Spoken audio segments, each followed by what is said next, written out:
Bienvenue sur le Todo Box Show. Je Merci. suis ravi de te recevoir ici. Alors aujourd'hui, on va parler encore une fois de self-stockage, puisque comme dans ma chaîne YouTube dédiée à l'investissement du self-stockage, j'essaie d'interviewer tous les acteurs qui me semblent importants dans ce secteur-là. Et aujourd'hui, j'ai le plaisir de recevoir Box Pilote. Je vais te laisser la parole pour que tu te présentes un peu pour celles et ceux qui ne te connaissent pas. C'est à toi. Merci déjà pour cet accueil et cette invitation. Donc Clémence, je suis cofondatrice de la société Box Pilote. On a fondé cette société cette année avec Nicolas et avec la volonté un petit peu de proposer un outil intuitif et moderne aux acteurs du self-stockage. Ok, effectivement, un petit peu avant l'interview, ils m'ont présenté l'outil.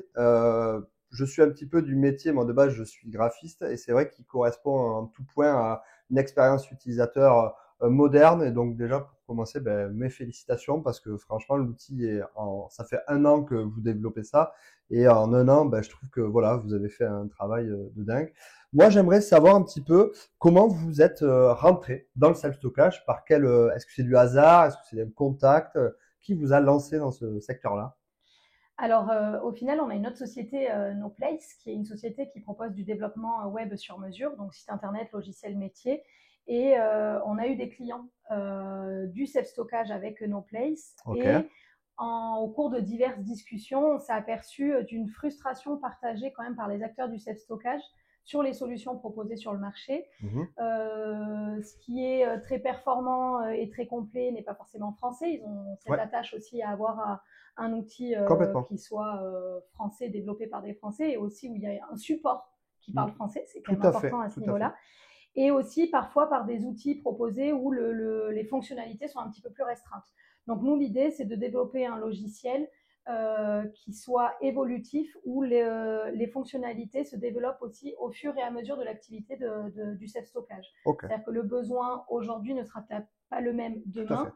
et c'est d'arriver toujours à s'adapter et que ça convienne dans le temps. Ok, effectivement, je te rejoins complètement. On est dans une période de transition, il me semble, hein, pour le self-stockage. On en a parlé précédemment dans d'autres épisodes avec Cédric Padilla.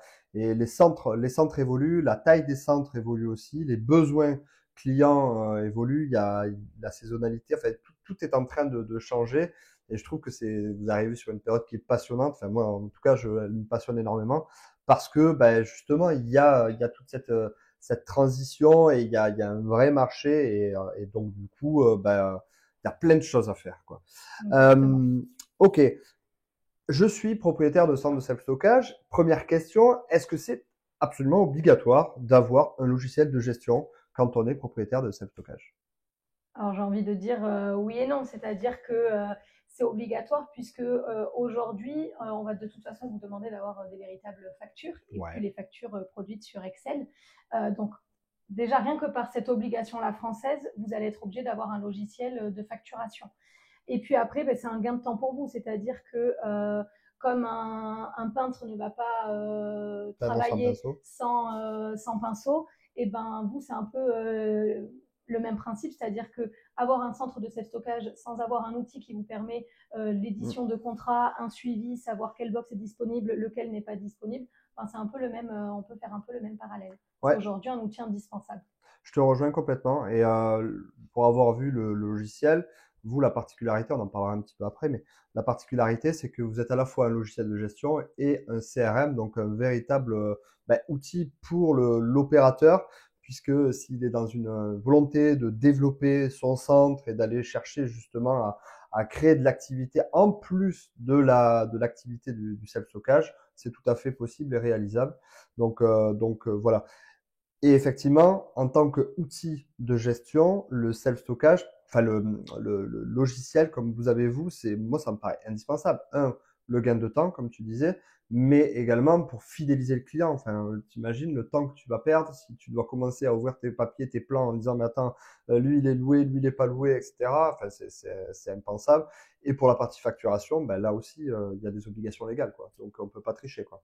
Exactement, les obligations légales. Et puis, on a été confronté à certains acteurs qui, en utilisant encore aujourd'hui Excel, des oublis de facturation avec un client, oh Ouais. mince, j'ai oublié de lui facturer le mois de mars. Mm, mm. C'est un manque à gagner pour l'entreprise. Ouais. Là, nous, ce qu'on a aussi intégré dans le logiciel, qu'on n'a pas eu le temps de te montrer tout à l'heure, mais c'est ce qu'on appelle la facturation de masse. D'accord. Chaque premier du mois, Ah oui. une fenêtre, une pop-up en fait apparaît sur l'écran et dit on est le premier, est-ce que vous voulez facturer tous vos contrats, ce qui évite d'avoir un oubli et d'avoir une perte d'argent derrière. Et même autre avantage, c'est que on parle beaucoup en ce moment d'automatisation. Là, pour le coup, c'est un formidable outil d'automatisation. On est en plein dedans. C'est l'idée aussi. Ok, présentation faite. Maintenant, j'aimerais qu'on parle des fonctionnalités du logiciel. Alors, en quoi Boxpilot est un outil donc indispensable pour, on en a parlé un petit peu précédemment, mais pour les opérateurs du self-stockage. En quoi, quelles sont les fonctionnalités qui font que cet outil, il est vraiment pensé pour le self-stockage? Alors, il est pensé pour le self-stockage puisque dès le départ, il va avoir une édition de contrat. En fait, on va d'abord créer un contrat et qui, suite à ce contrat, viendra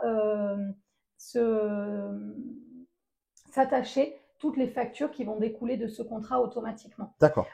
Dans ce contrat, vous avez 2 étapes quand on fait une création de contrat. Vous avez les éléments qui seront récurrents au self-stockage. Donc, il y a la location de box, mais certains d'entre vous pratiquent de la gestion des déchets, de la réception de marchandises ou de palettes. Donc ça, vous pouvez l'inclure directement dans le contrat et ça va venir sur chaque facture s'implémenter.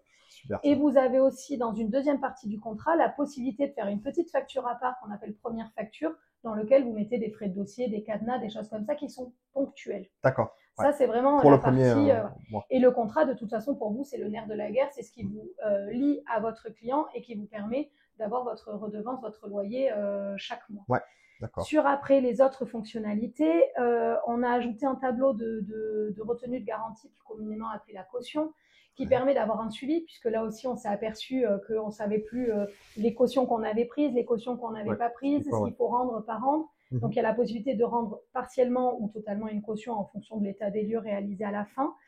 Et dans la génération automatique des documents, donc on a le contrat, les factures et une attestation de fin de location pour des fins d'assurance. Ah ouais, excellent. Assurance, que le client ait pris la sienne ou que vous lui proposiez la vôtre, il est souvent demandé par l'assureur une fin de contrat pour attester que le box est vide et qu'il n'y a plus besoin d'assurer cette partie-là. D'accord. Donc en fait, si je comprends bien, les centres avec qui vous travaillez peuvent soit facturer eux-mêmes l'assurance pour le compte du client ou laisser la possibilité au client d'assurer lui-même son centre, enfin, son box. Exactement. Ok. Maintenant, j'aimerais qu'on parle des avantages de Boxpilot. Quels sont les avantages qui font la différence comparé aux autres logiciels? Parce que j'imagine que vous avez regardé un petit peu ce qui se faisait. Et donc, qu'est-ce qui fait votre identité et votre particularité? Voilà. Je pense que tu l'as dit tout à l'heure, c'est l'interface utilisateur qui est vraiment notre force aujourd'hui. Beaucoup de fonctionnalités sont en un clic, sont disponibles en un clic, que ce soit la facturation de masse, la résiliation des contrats, la création même d'une unité. Donc pour moi, vraiment notre force, elle est là. C'est-à-dire qu'aujourd'hui, et pas plus tard que la semaine dernière, un de nos clients nous a fait la remarque en disant, et pour nous c'était un très beau compliment, même un enfant de 5 ans pourrait se servir du logiciel. Ouais, c'est vrai qu'il est très facile. Mais en fait, tout est dit. Et je rajouterais un élément, moi, qui me paraît indispensable et que j'avais jamais vu. Et enfin, je l'ai déjà vu parce que ma femme utilise cet outil-là, mais il y a un système un peu style Trello qui est là pour le coup. Enfin, c'est carrément ultra moderne. Ça répond complètement à cette idée de développement de la société avec un système de tâches, etc., d'opportunités. Et je trouve que ça, c'est vraiment un gros point identitaire pour votre logiciel, quoi. Mais encore une fois, c'est suite aux échanges qu'on a eu avec les acteurs du self-stockage qu'on a pensé cet outil-là parce que, comme on le disait, au tout début, là, le marché du self-stockage était un peu une niche en France et ils n'avaient pas forcément besoin de beaucoup communiquer ou de travailler d'un point de vue commercial parce que ça se remplissait un peu de même. Ouais, ça va changer. Mais le marché s'agrandit, se développe. On prévoit que le marché soit mature pas avant 2030. Ah ouais. Donc, il va falloir un peu jouer des coudes pour que ça soit notre centre qui soit plein et pas celui du voisin. Et donc, en fait, cet outil-là d'opportunité, il est pensé aussi dans cette action-là. C'est-à-dire que Si on prend l'exemple d'un box comme ici sur Toulouse, ben peut-être que le meilleure façon de le remplir, c'est de dire je vais contacter tous les cabinets d'architectes et d'avocats Ouais. à 3 km à la ronde Mhm. et je vais leur proposer un box dans lequel ils vont pouvoir mettre leurs archives. Ouais, tout Et à ben, fait. typiquement, l'outil CRM, on fait notre cible, on liste tous les cabinets qu'on a envie d'appeler et au fur et à mesure qu'on avance, effectivement, ce phénomène de carte, on prend la carte, on avance, on passe Ouais. en prospection, en proposition et après on valide ou non le contrat. Et l'idée, là encore, c'est quelque chose d'intuitif parce que clairement, un Là, pour outil le qui coup, n'est oui. pas intuitif ou qui n'a pas un côté un peu ludique, on n'a pas envie de s'en servir. Ouais, tout à fait. Oui, il Donc faut il que ça faut que, soit pratique pour l'utilisateur, quoi. exactement, et que ça soit un peu un jeu. Mm. Parce que si ça a cet effet un peu ludique, J'aime bien la on vision. a envie de l'utiliser et du coup, ah oui, c'est sympa, ça donne C'est pas envie une contrainte, d'avancer. quoi. Non, Ouais, ok. exactement. On a déjà eu, nous, des clients, alors pas forcément dans le self-stockage, mais qui utilisent Excel pour la relation client. Il nous Waouh. a dit, j'ai Ah ouais. 500 lignes, je me lève le matin, j'ouvre mon tableau, j'ai qu'une envie, c'est de Ah ouais, de refermer fermer, l'ordinateur. oui, c'est clair. Donc en fait, notre volonté, elle est aussi là, c'est de vous proposer des outils qui donnent envie de travailler. La particularité également de Box Pilot, c'est qu'on s'intéresse à l'unité. Quand je parle d'unité, je parle du box, c'est-à-dire que la priorité de tout chef d'entreprise, c'est de connaître sa rentabilité de son centre. Et donc, nous, l'idée, c'est qu'on ait réfléchi à savoir l'unité, qu'est-ce qu'elle pouvait apporter au centre, c'est-à-dire le chiffre d'affaires de l'unité, savoir quel client est passé, tout l'historique qui permet un peu de connaître à la fin l'avantage d'avoir peut-être 10 box de 2 mètres carrés et un seul de 5 mètres carrés parce que la demande elle est plus sur le 2 mètres carrés que le Ouais. 5 mètres carrés ou inversement puisque selon la région où on se situe, les besoins ne sont pas les mêmes. Quand on est en hypercentre, peut-être que les petits box sont privilégiés. Peut-être, c'est sûr. Et voilà. Et quand on est dans des zones un peu plus industrielles, il y a des gros faiseurs qui vont venir et qui vont stocker des marchandises un peu plus importantes. Donc l'idée, c'est aussi d'avoir cette notion-là et de pouvoir le détecter rapidement via l'interface BoxPilot. Et même, tu vois, je rebondis sur ce que tu es en train de dire. On en parlait encore une fois avec Cédric, mais à l'heure actuelle, on la récolte pas assez. Et c'est vraiment les politiques on va dire des opérateurs de self-stockage maintenant, c'est d'aller chercher de la data, d'aller comprendre qui loue des box, pour quelle durée, quelle taille de box, pour quelles raisons ils viennent, par quel levier, etc. Et tout ça, c'est hyper important parce que plus tu vas avoir de data, plus tu vas pouvoir cibler certains clients et donc savoir, ben voilà, qu'un box de 2 mètres carrés, ça va être plus tel profil à telle période, pour tant de temps, etc. Donc, je trouve que ça a beaucoup d'intérêt de pouvoir cibler par unité, en fait. C'est très important. Ok. Concernant le tableau de bord en temps réel, pour moi, c'est vraiment un point fort, puisque d'ailleurs, quand on arrive sur le logiciel, on voit ce fameux tableau de bord en temps réel. Est-ce que tu peux nous parler des fonctionnalités qui sont utilisées sur ce tableau de bord et pourquoi vous avez choisi ces fonctionnalités-là?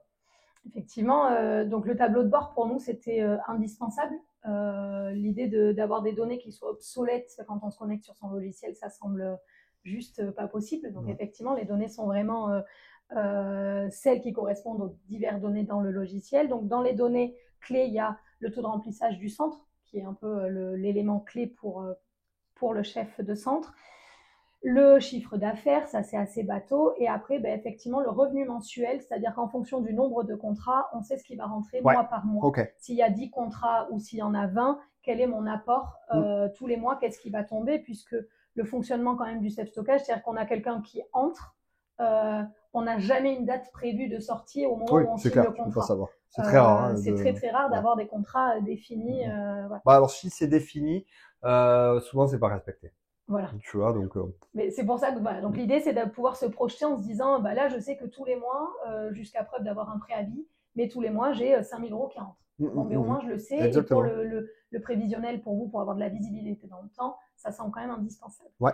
Et après, on a la rotation de savoir le nombre d'entrées et de sorties, la répartition aussi au niveau des contrats, parce que depuis tout à l'heure, on se concentre sur les contrats de box, mais le logiciel propose également des contrats de domiciliation et des contrats de location de bureau, parce que certains centres, ouais, tout à fait. ont des activités un peu plus diversifiées. La domiciliation notamment, ça reste un élément assez important. C'est un contrat qui n'est quand même pas tout à fait construit pareil. Ah, du coup, tu peux varier. Donc, on a les deux types. Et du coup, sur le tableau de bord, l'idée, c'est de savoir que j'ai Tant de 100 domiciliation. contrats de box, Ah ouais. 10 de domiciliation et voilà. Et après, pour les cartons, enfin, si tu vends du produit de déménagement, carton, tu fais de la location de camion, c'est pareil, tu peux savoir. Exactement. Ah, c'est super ça. Oui, Parce l'idée que c'est du coup, tu peux vraiment avoir ton camembert en me disant, ben, enfin, tu vois, voilà, ok, le self-stockage représente une certaine partie de mon chiffre d'affaires, mais pas que, en fait. Et donc, on peut se dire, tiens, je vais développer telle partie, etc., etc., quoi. Ouais, exactement. c'est hyper intéressant. C'est très intéressant. Et voilà, après, bon, mais bien sûr, après, c'est l'évolution du chiffre d'affaires, du revenu mensuel. Et en fait, il y a aussi également un petit onglet pour les tâches à faire. Ouais. Encore une fois, on en revient sur la gestion un peu des opportunités, le suivi commercial. J'ai Monsieur Dupont que je dois rappeler aujourd'hui, ça va apparaître dans mes choses à faire dans une to-do list lambda qui arrive sur le tableau de bord. Dans l'ensemble, ce Ouais. qu'il faut se dire, c'est que pourquoi ce tableau de bord il est indispensable, c'est qu'il permet une prise de décision rapide. Si demain vous vous apercevez que votre revenu mensuel récurrent il chute, Ouais. clairement, toi, si tu passes de 5000 à 1000, tu vas te dire là, il y a un problème. Oui. Même un petit peu avant, ouais. Non, mais bien sûr, mais je fais exprès de grossir un peu les chiffres, mais C'est l'idée, bien c'est de sûr. se dire faut que j'agisse. Et Ouais. donc là, par le logiciel, j'ai tous les outils pour agir. Je me fais mon plan d'action avec mon outil d'opportunité. Je Ouais. me fais mon plan d'action Ouais, c'est bon. sur les mois à venir. Je me mets des tâches où je me fais des rappels. Voilà. Et ça, c'est vraiment l'idée, c'est que c'est pas juste un outil de gestion pour faire des contrats, c'est un outil de gestion du centre pour vraiment optimiser sa rentabilité derrière. Et ce qui est assez intéressant aussi, c'est que beaucoup d'opérateurs dans le self-stockage n'ont pas qu'un seul centre. Et donc, ils ne gèrent pas les centres eux-mêmes, tu vois, ils ont des salariés. Donc, venir déposer des tâches pour les salariés, ça prend là aussi tout son sens, quoi. C'est-à-dire que tu vas pouvoir déléguer plus facilement la gestion de ton centre. Et en plus de ça, le fait que le logiciel soit facilement compréhensible, tu vois, qu'on arrive à comprendre enfin, rapidement à quoi sert enfin, où est telle fonctionnalité, etc. Ça va venir à, encore une fois, faciliter la formation de tes salariés, etc., etc., quoi. Donc, c'est bien pensé. Exactement, il y a cette partie-là et puis en plus on a la possibilité d'avoir un accès illimité d'utilisateurs. Ah Donc ouais, ok. c'est-à-dire que le chef de centre peut créer différents membres de Mhm. son staff. Ça permet aussi d'avoir une traçabilité de savoir Ouais. qui a fait quoi. Ah super. Voilà, ça c'est aussi Ouais. quand même important Ah oui, oui, c'est d'avoir très important. ces notions-là Ouais. et de pouvoir aussi attribuer des rôles. Ah ok. Le chef de centre va avoir un rôle administrateur, Ouais. quand un salarié aura un rôle collaborateur parce que D'accord. il ne pourra pas exporter n'importe quelle donnée. Il y a Ouais, quand même oui, et puis avoir accès un à certains. garde-fou, on va Ouais. dire, autour des rôles. D'accord, ok. Et maintenant, j'aimerais qu'on parle de l'automatisation. Tout à l'heure, on a parlé d'une fonctionnalité qui est la facturation de masse. Et l'automatisation d'un centre de self-stockage, c'est très à la mode en ce moment. J'imagine que vous y avez pensé un petit peu. Alors, je voulais voir un petit peu quelles fonctionnalités vous proposez pour automatiser euh, mon centre. Ok. Alors effectivement, la facturation de masse c'est l'élément clé de l'automatisation parce que quand on a 100 box à facturer, c'est quand même plus facile de Ouais, cliquer une fois sur un bouton que de saisir sur les 100 Excel. factures sur Excel, exactement. Donc ça, c'est un peu, on va dire, le nerf de la guerre. Mais il y a également le fichier CEPA aussi qui va se créer Ok. automatiquement. C'est-à-dire que si on a référencé le client comme un payeur via un prélèvement CEPA, Mhm. on va pouvoir venir éditer le mandat CEPA au moment de la Ouais. facturation. Va se créer un document aux normes CEPA pour les banques. Ouais. Et ça, c'est automatique. Vous l'envoyez à la Ok. banque, vous le transmettez. Et la génération, enfin le Se fait prélèvement se automatiquement. fera Ok. exactement automatiquement. Sur les autres aspects de l'automatisation, quand un contrat est résilié, donc on le disait tout à l'heure, il y a une attestation de fin de contrat Mhm. qui est Pour les donnée pour assurances. les assurances, Ouais. mais il y a également la gestion de la caution.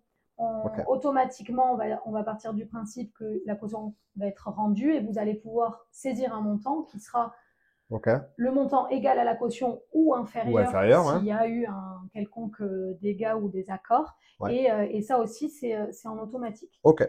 Et après, le point, je pense, réellement fort de Box Pilot, c'est que ce qu'on voulait, nous, c'est qu'ils puissent communiquer avec d'autres outils digitaux. Souvent, bon nombre de centres travaillent avec des codes d'accès digitaux. Ouais, tout à fait. L'idée, c'est que nous, avec une clé, par l'intermédiaire de la clé API, on puisse venir se connecter au logiciel de code d'accès et les deux communiquent et on n'a pas besoin d'aller sur l'un et ou sur l'autre. Voilà, l'idée c'est que les codes passent. Donc il y a cette partie-là. Et si je puis me permettre de parler un petit peu plus dans l'avenir. Ouais, bien sûr, bien sûr. Mais l'idée c'est qu'on espère rapidement pouvoir générer une connexion avec la plateforme de paiement Stripe. Ok.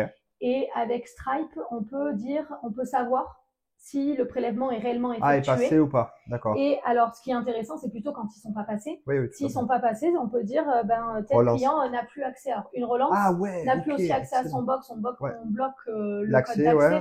Donc, il y a vraiment cette automatisation qui est envisagée dans le temps.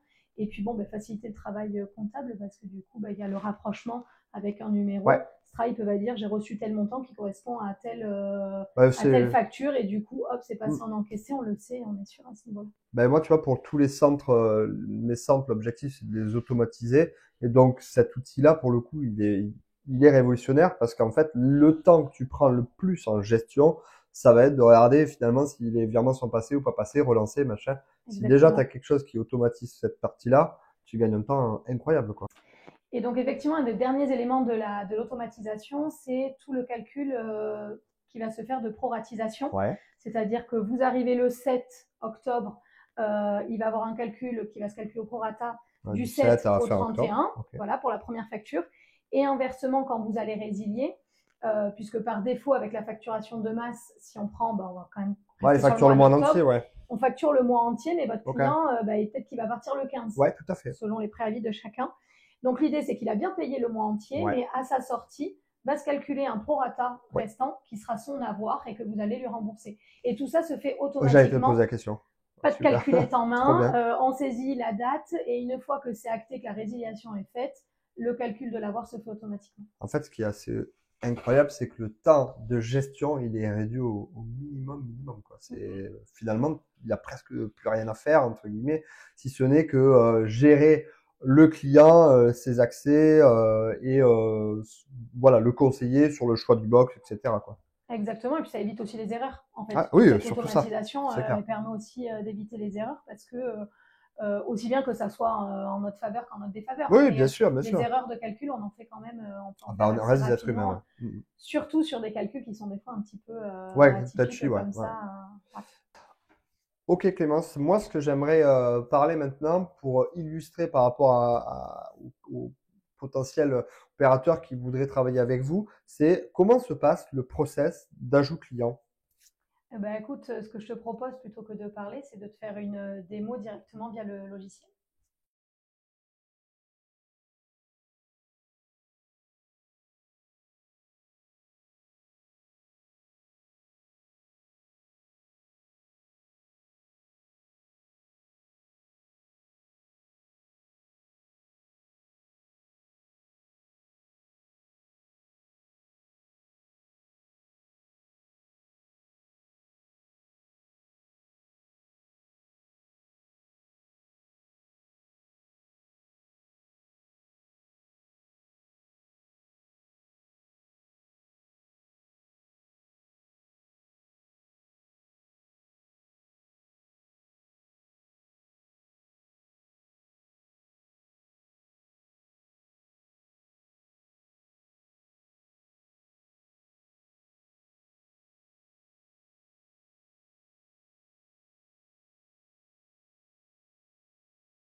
Ok, autre question, on va sortir un peu des fonctionnalités de Boxpilot.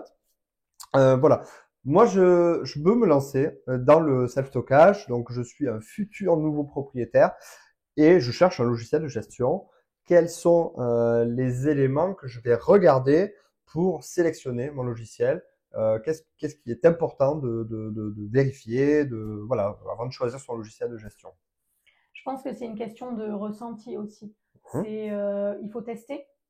Quand on n'a pas testé, en fait, on ne peut pas être convaincu d'une solution comme ça parce que l'idée, c'est que c'est un outil qui vous accompagne sur le long terme derrière. Donc, clairement, nous, quand on a un prospect qui vient vers nous, qui nous demande comment ça fonctionne, donc il y a la partie tarif, bien sûr, ça c'est le nerf de la guerre et tout le monde nous pose la question. Mais en dehors de cette partie-là, c'est le fait de pouvoir le tester. Donc, on offre un accès 15 jours Ok. de gratuit Au logiciel ou le au client? logiciel, D'accord. qui est un semi-compte démo, parce qu'on va vraiment créer un accès avec avec les propres coordonnées Ah ouais, cool. du centre, qui permet vraiment de se projeter Ouais. et de tester en situation réelle et pas qu'avec des données fictives aussi. D'accord. Voilà. Ok. Donc ça, pendant 15 jours, c'est gratuit et au bout des 15 jours, on fait un bilan ensemble. Qu'est-ce qui, Il leur a plu, qu'est-ce que, voilà, enfin qu'est-ce qui n'a voilà. pas plu. Et sachant que bien avant la démo, en général, il y a une visio d'une durée d'1 heure qui permet un peu de dégrossir Ok.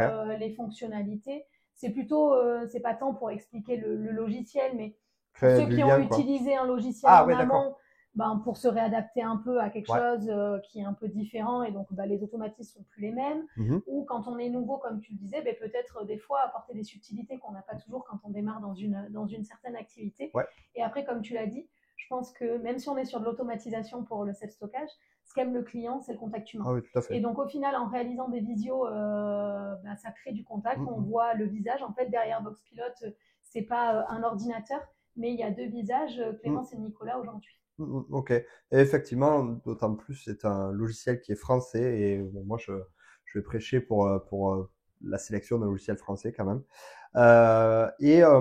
Donc, du coup, votre logiciel, il est adapté à la fois aux débutants, entre guillemets, tu vois, ceux qui souhaitent se lancer, mais également à ceux qui ont plusieurs centres. C'est tout à fait envisageable à l'heure actuelle d'avoir, ben voilà, j'ai plusieurs centres de self-stockage, j'utilise déjà un logiciel depuis des années, mais bon, je suis pas satisfait et donc je peux tout à fait travailler avec des personnes comme vous, il n'y a pas de problème, quoi. C'est adapté, quoi. Exactement. Si vous avez plusieurs centres, vous pouvez y accéder avec une même adresse, un même identifiant. Vous Ok. allez pouvoir accéder aux À différents tous centres. nos centres, ouais. Exactement. En revanche, il y a un abonnement par centre parce que Ouais. les contrats sont établis en fonction d'une adresse postale Ok. précise Ok. de là où se situe votre centre. Donc ça, on a été obligé de le dupliquer et ça, c'est pour des questions réglementaires Ok. également. Ah ouais, d'accord. Ok. Et alors, parlons d'abonnement. Comment s'abonner justement à votre logiciel? Comment ça se passe? Ben, rien de plus simple, il suffit de m'appeler. D'accord. En termes de prix, on a 2 offres, 189 € hors taxe et c'est un abonnement mensuel sans engagement, Ok. tout simplement. Et après, il y a l'abonnement annuel, donc qui veut dire un engagement d'1 an, où ça revient à 1890 € par an, soit 2 mois offerts. Concernant la partie abonnement, moi, ce que je conseillerais justement quand on sélectionne un logiciel de gestion, c'est de penser long terme. On ne change pas de logiciel toutes les 5 minutes. En fait, quand on est opérateur et quand on veut être un vrai professionnel, qu'on a une volonté de développer, c'est important de créer une collaboration long terme. Et donc, d'où l'intérêt justement d'avoir en tant que partenaire des sociétés qui sont françaises qui ben voilà, ont cette volonté de développer à long terme et donc ben de pouvoir créer un logiciel qui sera là demain en fait. Je pense qu'on ne peut pas penser un centre de self-stockage sans outil de gestion. Donc ben, si on décide de continuer dans cette aventure-là, avoir un logiciel de gestion sur du long terme, ça me paraît indispensable. D'où l'intérêt de prendre un logiciel qui soit là demain, quoi. Oui. Ça, c'est En important. fait, quand je parlais de sans engagement, c'était pas dans l'idée que le client puisse changer, mais nous, on a pour valeur de se dire qu'on veut qu'un client Ouais, reste client chez nous ouais. que s'il est satisfait. J'ai pas envie d'avoir un client bloqué Ouais, chez ouais. moi juste parce que il est lié par Ouais. un contrat, mais Ok. il est insatisfait parce qu'au final, il va nous faire de la mauvaise pub, Ouais, il c'est sera pas l'idée, ouais. bloquant. Alors qu'un client qui n'est pas menotté, Ouais. bah, il peut être beaucoup plus facilement satisfait et si ça lui va pas, ben, il s'en va. Mais il n'y a pas cette notion de je suis enfermé dans une cage. C'est je suis libre de partir quand j'en ai envie, mais parce que je suis satisfait, je reste. Mais en fait, c'est ouais, surtout c'est cet ça. élément-là. C'est pas qu'on se projette pas dans le temps, parce que moi, je reviens à dire comme toi que peu importe que ça soit dans l'univers du Oui, self-stockage oui, ou ou dans toute ailleurs, autre c'est clair. activité, quand on a un logiciel de gestion, quand il faut changer, c'est chiant. Désolé Ouais. du mot, Ouais, c'est le c'est clair, c'est bazar. clair. Il faut reformer tout le monde, il faut importer, exporter les données. Donc, c'est vraiment un gros changement pour l'ensemble Tout à de fait. l'entreprise. Donc, quand on le fait, c'est que vraiment, on n'est pas satisfait de la solution initiale. Mm. Mais malgré tout, notre volonté, c'est de ne pas fermer notre client et qu'il se sente emprisonné. Donc, il a cette liberté de pouvoir partir. Mais ce n'est pas du tout effectivement ce qu'on souhaite. Et au contraire, nous, ce qu'on recherche effectivement, c'est des partenaires sur le long terme. Et dernière précision sur le sans-engagement, mais en fait, c'est que le sans-engagement est pour l'abonnement mensuel. Et pourquoi proposer un abonnement mensuel? C'est pour étaler les frais, les charges. C'est pas toujours facile de débourser surtout au début, 1890 € au départ. Mhm. Donc l'idée, c'est de se dire, ben, j'ai 189 € à payer mois par mois et ça semble Ouais, c'est plus léger, quoi. plus léger, plus correct, comme on fait un peu tous dès qu'on a des échéances Ouais. à payer, on est content. Ok, et pour clore cette interview, j'aimerais qu'on parle du futur de Vox Pilot. Quelles sont les évolutions, les futures fonctionnalités Alors, dans les fonctionnalités, il y a les fonctionnalités, on va dire, qui sont déjà définies un peu dans les tuyaux, comme la signature électronique. On est en cours d'études sur les différents partenaires existants à ce sujet-là. Le paiement avec la plateforme Stripe. Et après, comme on l'a précisé au départ, nous, ce qu'on veut, c'est un logiciel qui s'adapte à l'activité du self-stockage. Donc, il y a on incite nos clients à nous communiquer les besoins qu'ils peuvent avoir, des fonctionnalités qui peuvent être manquantes, hein, parce que après tout, nous, on n'est pas acteurs du self-stockage à proprement parler, donc il y a des subtilités qu'on peut avoir oubliées.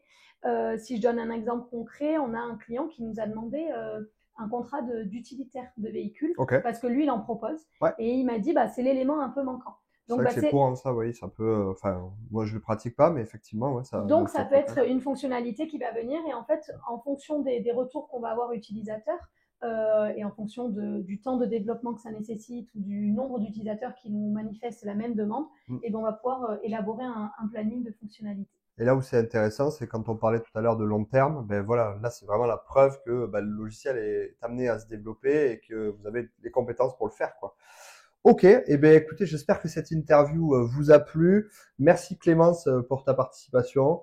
Merci à toi. J'ai pris un plaisir à découvrir Box Pilot. On va vous mettre des petites vidéos, photos du logiciel pour que vous puissiez avoir une représentation plus réelle. Je vous souhaite une excellente continuation. Si cette vidéo vous a plu, n'hésitez pas à la partager et bien sûr à activer la cloche pour vous abonner. Je vous souhaite une excellente journée à toi Clémence et puis à bientôt. Salut. Merci beaucoup Nicolas et puis on va visiter Toulouse. Hein. Allez, c'est parti.